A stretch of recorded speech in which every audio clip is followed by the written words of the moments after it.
Welkom by die Ligpunt Kerk podcast. As Ligpunt Gemeente is dit ons begeerte om God te verheerlik deur disippels te wees wat disippels maak en 'n kerk te wees wat kerke plant. Geniet hierdie week se preek.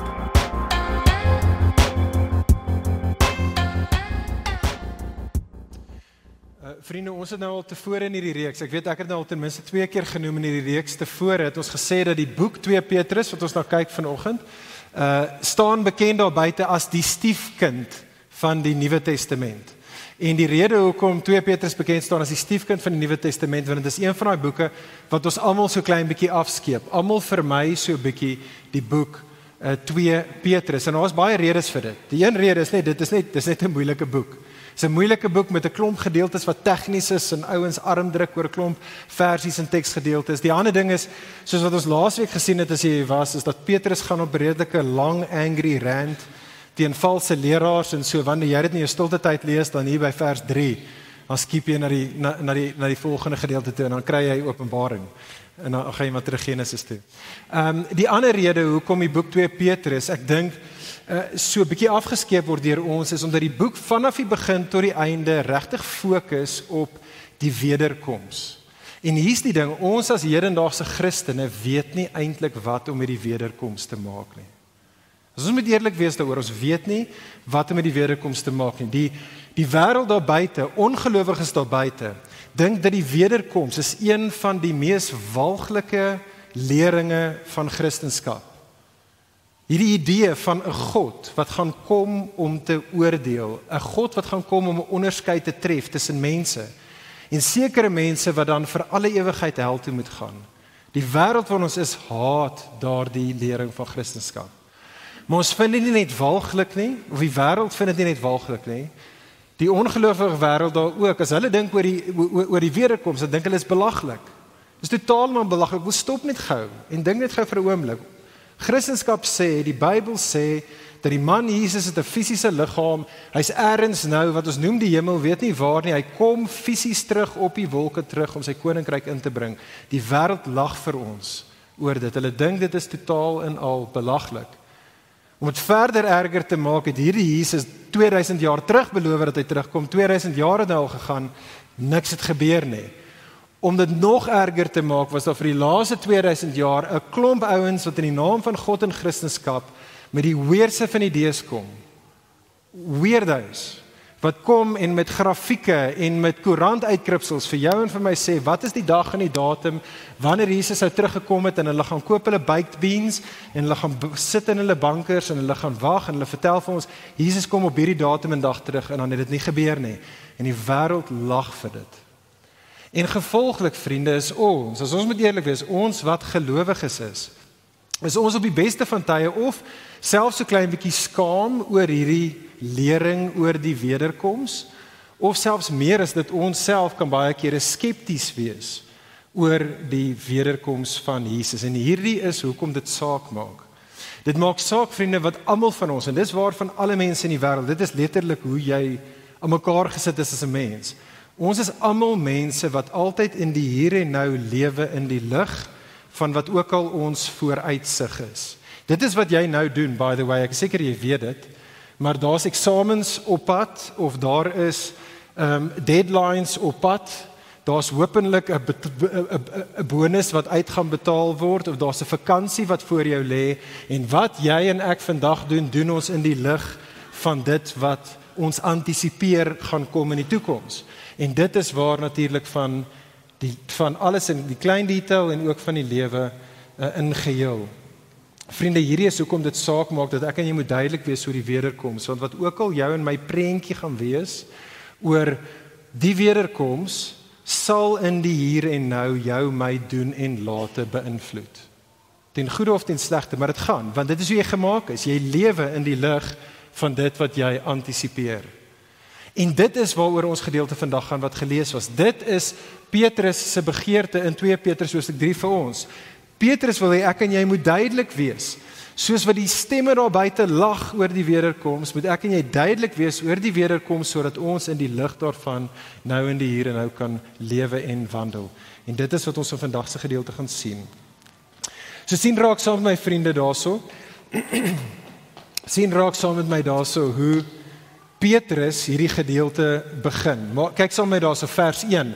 Petrus vertel vir ons reg aan die begin hoekom hy hierdie hele boek geskryf het. Het jy dit daar gesien, vers 1? Hy sê, this is now the second letter that I'm writing to you. So hy verwys na 1 Petrus. Nou sê, this is the second letter that I'm writing to you, beloved. In both of them, I am stirring up your sincere mind by way of reminder, so that you should remember the predictions of the holy prophets and the commandments of the Lord and Savior through your apostles. So wat bedoel Paulus daar? Hy praat van hierdie predictions of the prophets en hierdie commands of Jesus en van die apostels. Wel, wat Petrus daarna verwys is wat ons reeds gesien het in hoofstuk 1. 2 Petrus hoofstuk 3 en 2 Petrus hoofstuk 1 is so spieelbeelde en dan is hoofstuk 2 in die middel. En wat ons in hoofstuk 1 gesien het is dat die predictions van die apostels, hierdie voorspellings, van die profete, is juist dat die Messias sal terugkom. Dis wat die profete voorspel het. Dat Jesus eendag sal terugkeer, die Messias sal terugkom en die opdrag wat Jesus en die apostels gee, is wees reg vir daardie dag. Lewe in die lig van Jesus wat gaan terugkom.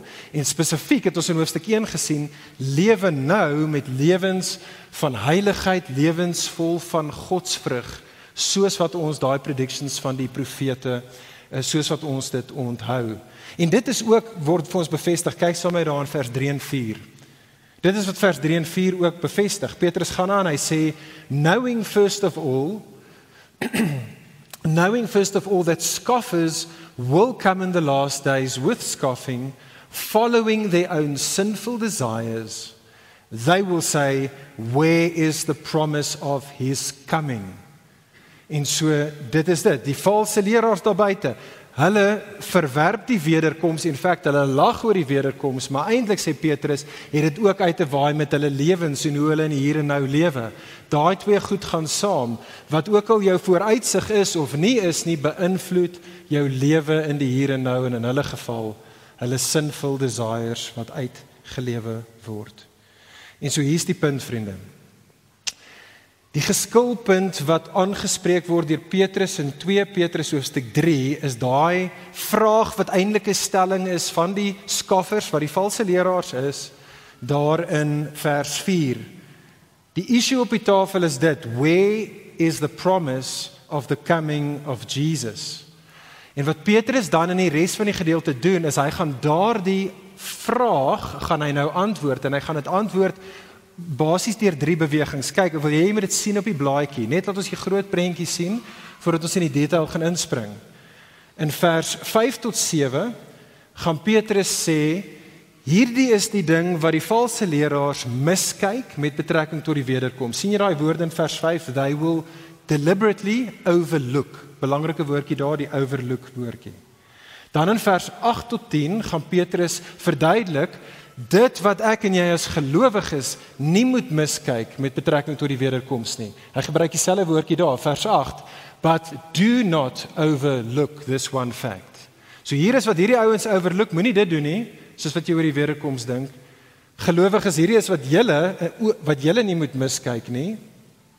En dan in vers 11 tot 13 gaan hy ons as gelowiges aanspoor om in die lig van die realiteit van die wederkoms van Jesus ons lewens in die hier en nou in te rig.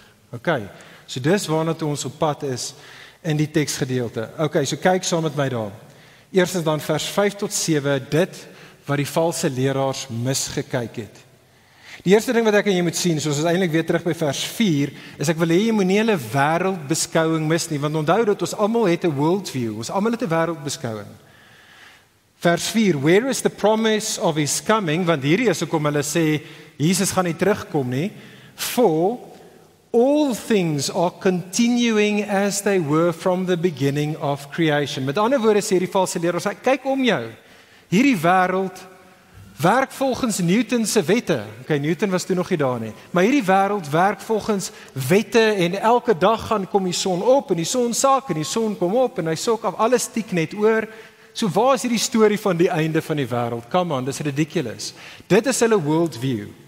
Wat ek en jy nodig om te verstaan, is daai wêreldbeskouing van hulle was baie bekend in die eerste eeu gewees. Dit kom van 'n Griekse filosofie af wat bekend gestaan het as epikurisme. Nou Epicurus was 'n bekende Griekse filosoof en hierdie is wat sy geloof was en dus die wêreldbeskouing van mense wat deur hom beïnvloed was. Epicurus het gesê, daar's inderdaad 'n God wat hierdie wêreld gemaak het, maar daai God wat alles gemaak het hierdie wêreld gemaak soos wat 'n horlosiemaker 'n horlosie sou maak. So hy het hierdie wêreld gemaak, maar hy het die wêreld juis gemaak dat hierdie wêreld sal oortik op sy eie. Hierdie God het nou aanbeweeg. Ons weet nie wat hy doen nie, maar hy's nie letterlik fisies betrokke en het belang in hierdie wêreld. Hy het die wêreld gemaak, great, son kom op, gaan af, maar hy het nou aanbeweeg en so. Dit is wat Epicurus gesê het, en ons ken hierdie woorde, dis bekende woorde, therefore eat, drink and be merry, for tomorrow we die. So as hierdie lewe net als die wêreld gaan aan, God het nie belang met die hier en nou en wat hier aangaan nie, gaan aan en lewe soos jy wil, wat presies is wat die valse leraars wou gedoen het. Nou kyk hoe Petrus in hierdie gedeelte, ons is nou in vers 5 tot 7, kyk hoe hy hierdie verkeerde wêreldsbeskouing van die valse leraars aanspreek. Sy punt is, hulle is verkeerd, want God is bonatuurlik betrokke in hierdie wêreld. Kyk saam met my, en dit is 'n bietjie moeilik om die argumente te volg, so kom ons hou ons beerings. Vers 5 sê Petrus, God het hierdie aarde tot stand gebring, sê hy, by wyse van sy woord en uit water. Genesis 1 en 2. Die punt van hoekom hy klem lê op God het by wyse van sy woord en water die wêreld tot stand gebring is om te vir ons te sê, ja, daar is natuurlike elemente soos water wat vanaf die begin daar was, toe God die wêreld gemaak het, maar hy het dit gedoen by wyse van sy woord en water. So daar's 'n bonatuurlike ingryping van God gewees, wat die wêreld geskep het. Net so, vers 6, sê Petrus, het God op dieselfde manier by wyse van sy woord en water die einste wêreld oorstroom en dit het vergaan. So hy verwys na Genesis hoofstuk 6 tot 9. Okay, so weer eens het God by wyse van sy woord en water, so nie net op 'n natuurlike manier nie, maar op 'n bonatuurlike manier, het hy die wêreld, en hierdie is 'n regte egte woord, hy het die wêreld ontskep. Dit is wat ons van lees in Genesis 6. En toe by wyse van daai woord en water die wêreld toe weer herskep. En so, derde punt van sy argument, vers 7.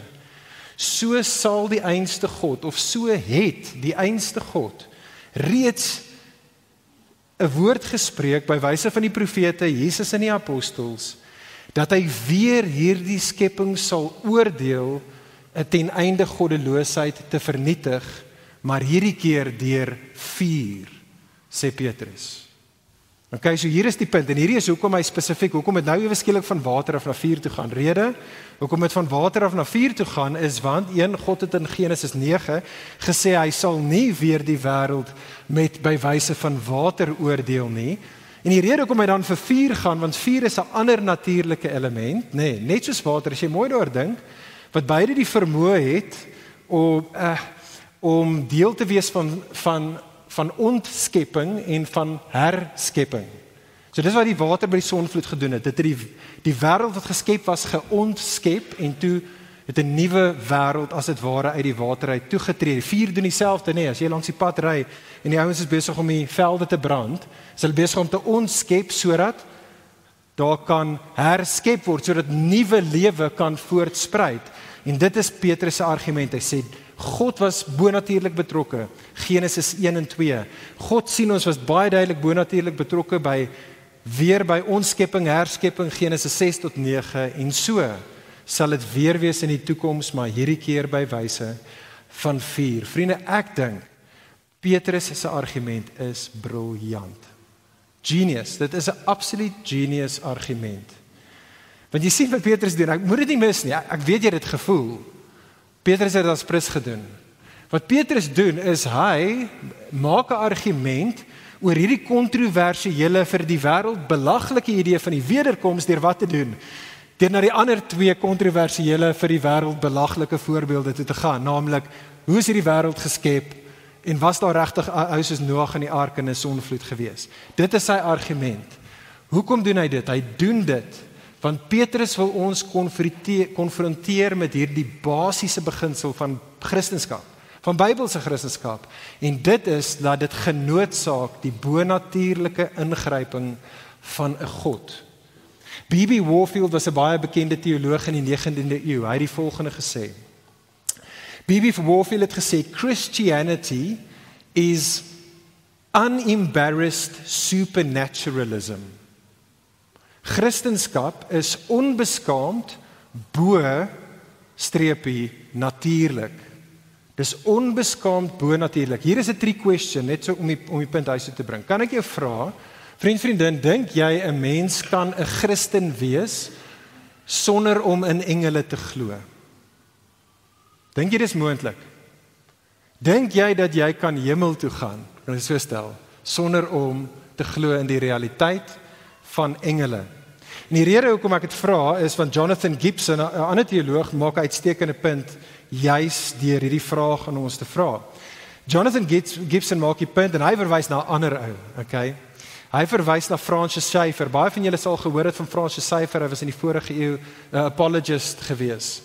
En hy vertel die storie dat wanneer ook al universiteite vir Francis Schaeffer gevra het om na die universiteit toe te kom om spesifiek met ongelowiges en die skeptiese ouens daar buite oor Christendom te praat, het Francis Schaeffer altyd die volgende ding gesê. Hy het gesê, ek sal by hierdie universiteite vir die volgende week kom praat op een voorwaarde, en dit is my eerste praatjie van begin tot einde gaan net oor engele wees. En dit is hoe Francis Schaeffer het gesê, as julle bereid is dat ek die eerste net oor engele praat, dan sal ek kom. Hoekom het hy dit gedoen? Hoekom het hy dit gesê? Want Francis Schaeffer wou die punt gemaak het dat Christendom is bonatuurlik. Dit is unembarrassed bonatuurlik. Dat dit is nie moontlik om in die Jesus van die Bybel te glo as jy nie glo aan bonatuurlike dinge soos engele nie. En dit is treffend, gaan dink gou vinnig daaroor. In elke liewe gedeelte of hoofstuk van die storie van Jesus, belangrike gedeelte is daar engele. By Maria se swangerskap, engel Gabriël. By Jesus se geboorte is daar engele. By Jesus se versoeking in die woestyn en dan Jesus se versoeking by die tuin van Getsemane is daar engele. By Jesus se opstanding is daar engele. By Jesus se opvaring na die hemel toe is daar engele. En wanneer Jesus terugkom, is daar 'n weermag wat jy nie kan tel nie van engele wat terugkom. Die punt is van Francis Schaeffer, die punt van B.B. Warfield en vriende, die punt van Petrus in ons gedeelte is dat Bybelse Christendom is per definisie unashamed supernaturalism, onbeskaamd, bo natuurlik. En hierdie is wat die valse leraars doen. Hulle deliberately overlook dit. Jy sien, hulle begin met hulle wêreldsbeeld en hulle begin uit die staanspoor uit met 'n wêreld wat net natuurlik is. Dis 'n wêreld wat net werk op wetenskapswette en dit is al, en omdat dit die lense is waardeur hulle kyk na alles insluitende na Christendom, wel dan haal hulle, ekstrakt hulle alles uit wat bonatuurlik is, soos die skepping, die sonvloed en Jesus se wederkoms. Ligpunt, hoor asseblief mooi. Ek en jy, ons lewe in 'n wêreld van sekulêre humanisme. Ons lewe 'n wêreld wat nog meer die koelheid van Epicurus ingedring het as wat dit was 2000 jaar gelede.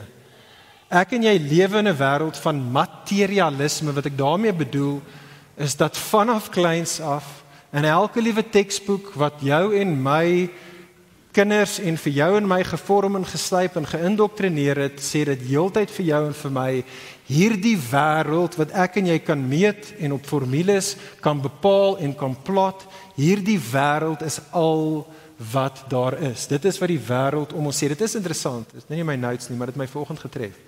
Dit is interessant, dat alhoewel dit is wat die wêreld sê, as dit nou wil filosofies ernstig wil wees, eintlik glo die wêreld dit nie, en as jy net na Hollywood kyk, spring al hierdie supernatural goeders uit. Kyk net na Stranger Things, dis 'n klassiek voorbeeld. Want die wêreld eintlik weet diep in hulle binneste, hierdie wêreld is nie net fisiese realiteit nie, daar moet iets meer wees. En so Hollywood tap in en dit in en maak lekker geld op daai manier. Maar ten minste, wat die ouens al buite, die skeptiese ouens vir jou en vir my sal sê is, hierdie wêreld, al wat daar is die materiële, dit wat ek en jy kan tel, dit wat ek en jy kan meet, in die vorm van formules en van wetenskap. En Ligpunt, ek en jy het nodig om dit te besef, ek en jy het nodig om te besef, dat daar is op ons as Christene 'n onsaglike druk die heeltyd, om vanuit die wêreld se vooropgestelde wêreldsbeskouing te argumenteer en amper op die agtervoete moet wees en moet jammer sê oor al die bonatuurlike goeders van Christendom. En vir daai rede is ons 'n bietjie skaam, ons is so klein bietjie selfskepties, ons is 'n bietjie teruggetrokke oor dit en ons moet bewus wees daarvan. Ons moenie daai game speel nie. Ons moet op die voorvoet wees. Christendom is unembarrassed supernaturalism. Moet nie dit doen wat die valse leraars dan doen nie. En dan met 'n verbasterde weergawe van Christendom kom, want jy wil iets palatable hê vir 'n ander wêreldbeskouing daar buite sodat hulle gaan gelukkig wees daarmee.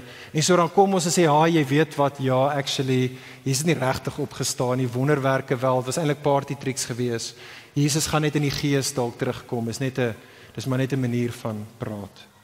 Vriende, ons moet dit nie doen nie. Nee, die God wat by wyse van sy woord hierdie wêreld geskep het, die God wat hierdie wêreld op 'n stadium ontskep het en herskep het, daai God beloof dat hy gaan dit weer doen. Hy gaan hierdie wêreld ontskep en soos ons later in die gedeelte sien, gaan herskep. Dis die eerste gedeelte.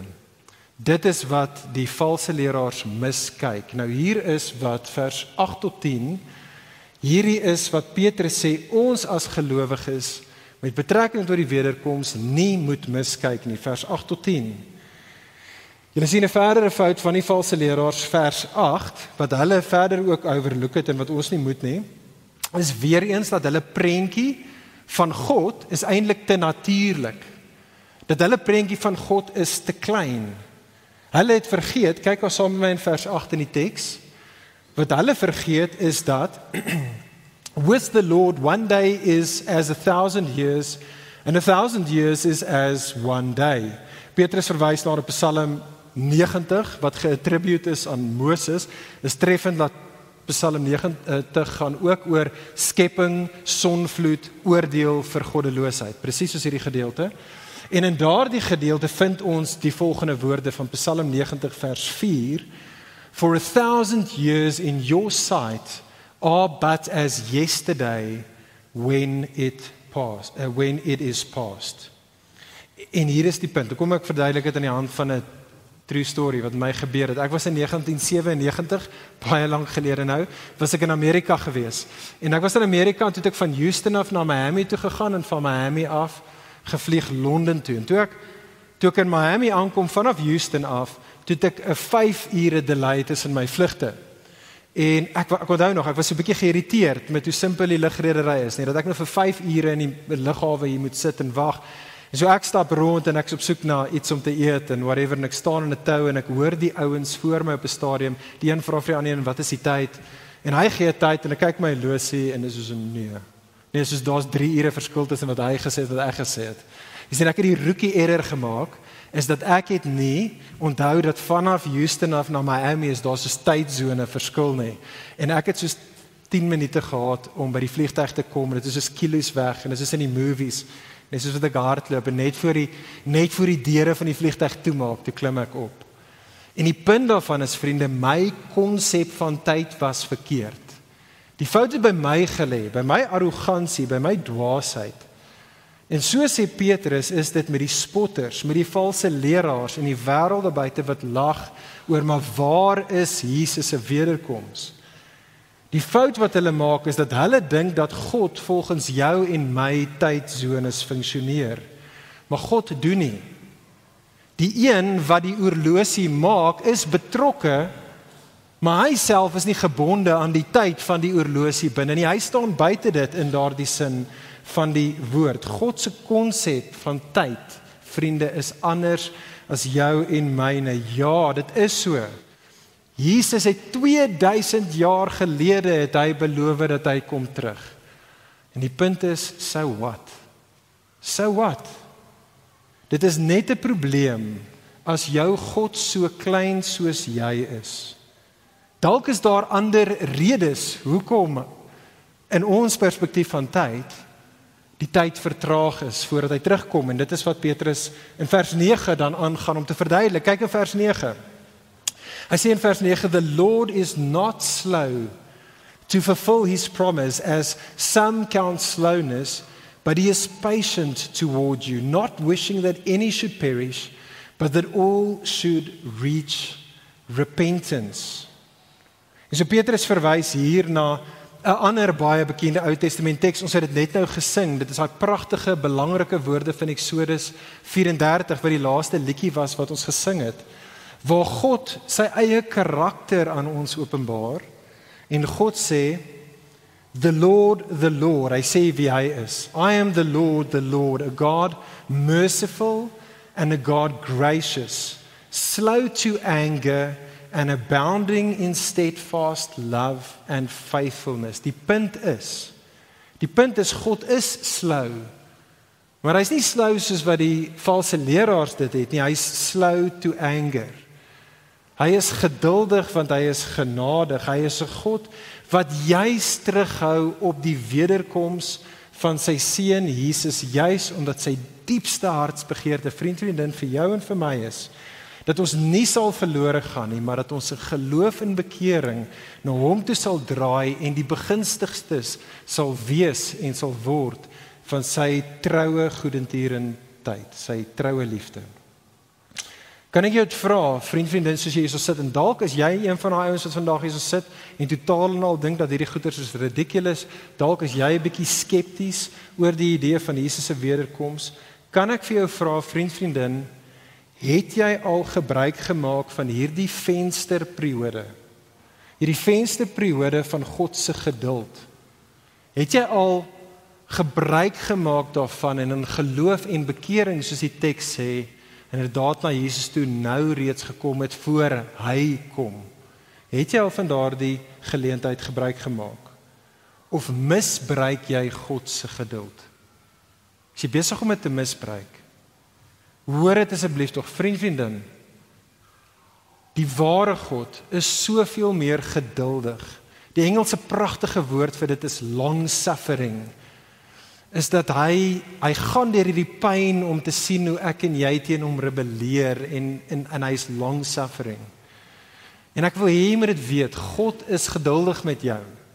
En as jy soos die verlore seun of die verlore dogter ver weg is van hom, hy wag vir jou, hy roep jou om terug huis toe te keer. Weet dit, hy is, in sy wese is hy genadig, hy is so geduldig, maar weet dit, hy is ook 'n God van geregtigheid. En wat dit beteken is, dat die ware God, om God van geregtigheid te wees, is hy nie kan nie hy mag nie, hy moet ongeregtighede, hy moet verkeerdhede regstel. Dis die een ding wat God moet doen. God moet op 'n stadium, moet hy sonde straf, want hy is 'n God van geregtigheid. En so ek en jy het nodig om dit te besef.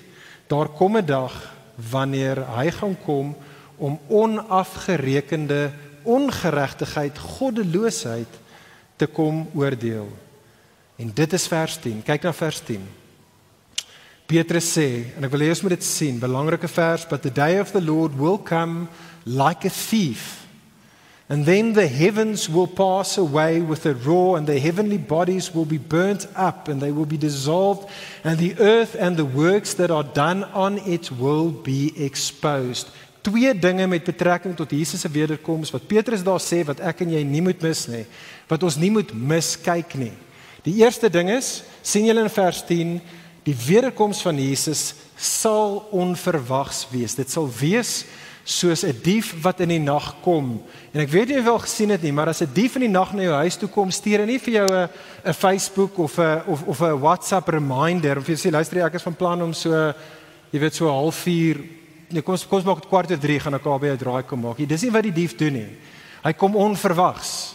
Dit is wat diewe doen. Dit is die prentjie hier, dit is natuurlik die prentjie wat Jesus aanvanklik gebruik het, toe Jesus van sy wederkoms gepraat het.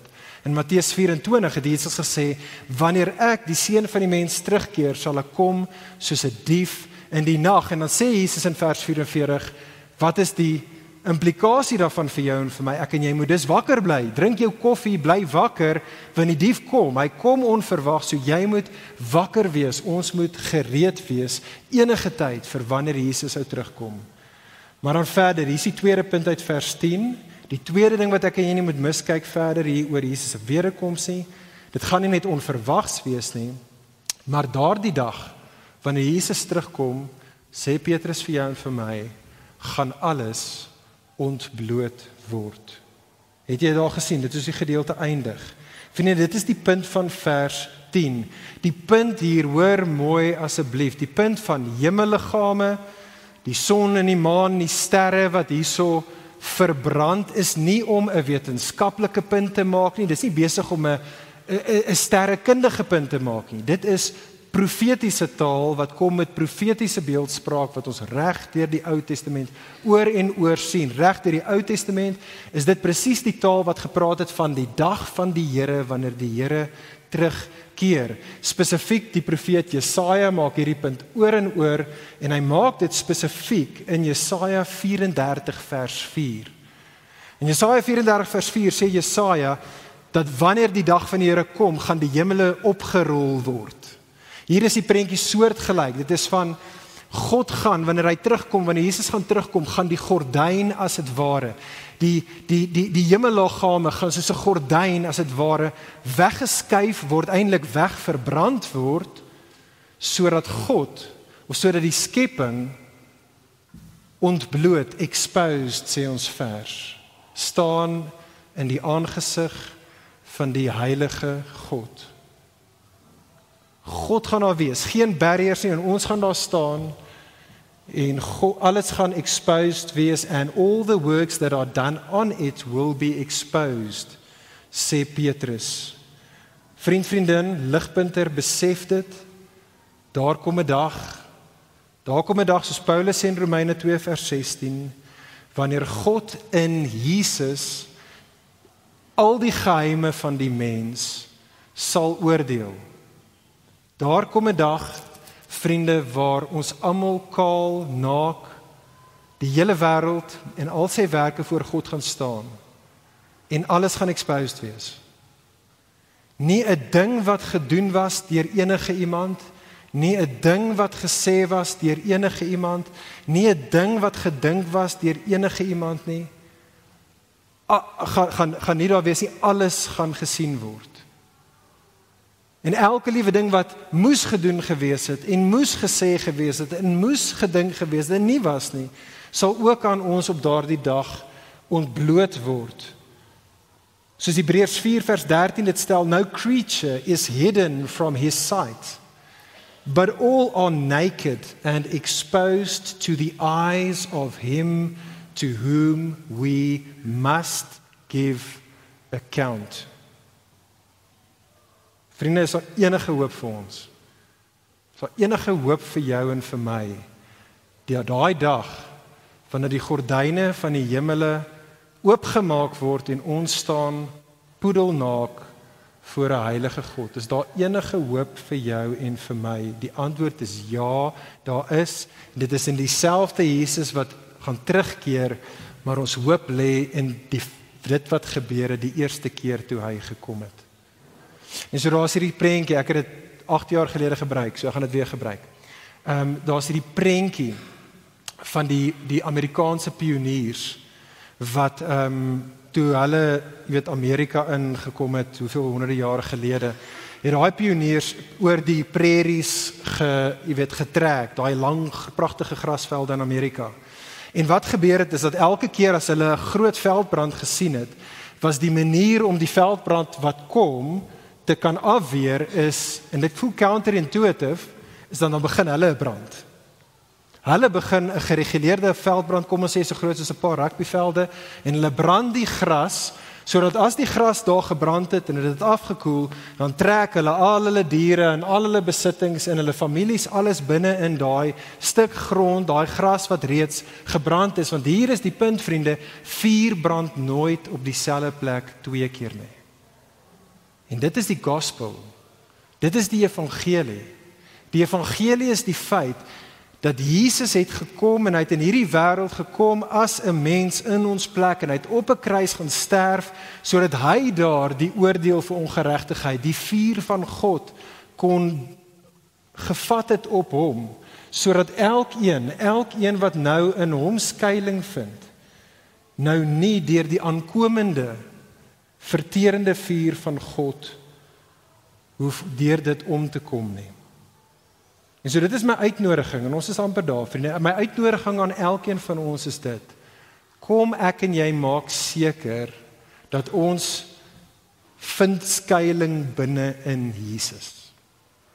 Kom ons maak seker, daai dag kom, jy gaan nie daai vuur kan weghardloop nie, is te vinnig vir jou en vir my. Kom ons maak seker dat ons binne in Jesus skuiling vind. Hoe doen jy dit? Kyk saam met dan na vers 2, in die gedeelte. Vriend, die manier wat ek en jy seker maak dat ons binne in Jesus gevind word, is deur na Jesus te kyk en te erken, nie net met jou lippe nie, maar met jou ganse lewe. Te erken, Jesus, jy is vers 2, die Here, jy is die verlosser. Wat ek en jy doen, hierdie is wat jy bid, is jy kyk na daardie Jesus met die oë van jou hart.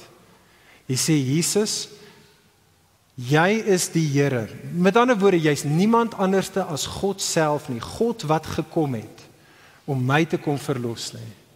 En Jesus, ek kyk na jou en ek vertrou dat toe jy op daardie kruis gesterf het, het jy juis gesterf om die oordeel, die vuur wat ek verdien vir my ongeregtigheid, het jy daar geneem. En Jesus, ek vertrou dat jy dit juis gedoen het, sodat wanneer jy as die Here en die Verlosser terugkom, dat ek op daardie dag sal ek veilig wees. Ek sal daardie dag ten spyte van my naaktheid, gaan ek veilig wees met die vuur wat kom, want Jesus, ek is binne jou. En vriende, hoor dit, iemand wat daai gebed bid, nie net een keer nie, dit is 'n gebed wat die ritme van jou lewe word. Iemand wat daai bid, ondergaan 'n identiteitsverandering. Kyk daarso in vers 7. So 'n persoon is nie meer 'n goddelose, the ungodly nie. Vers 7, daai persoon, vers 8, word nou genoem 'n geliefde, the beloved. Is nie meer, God kyk nie na jou en sê ungodly nie, hy kyk na jou en hy sê beloved. En so ek sluit hiermee af. Vriende, ek sluit hiermee af. Hierdie is dan hoe die lewens lyk van geliefdes. Jy weet, ons sê baie kere, ware liefde wag. Wel, die wat ware geliefdes is van Jesus, wag vir Jesus. Dis wat hulle doen, hulle is mense wat wag vir Jesus. Vers 11, moet dit nie mis nie.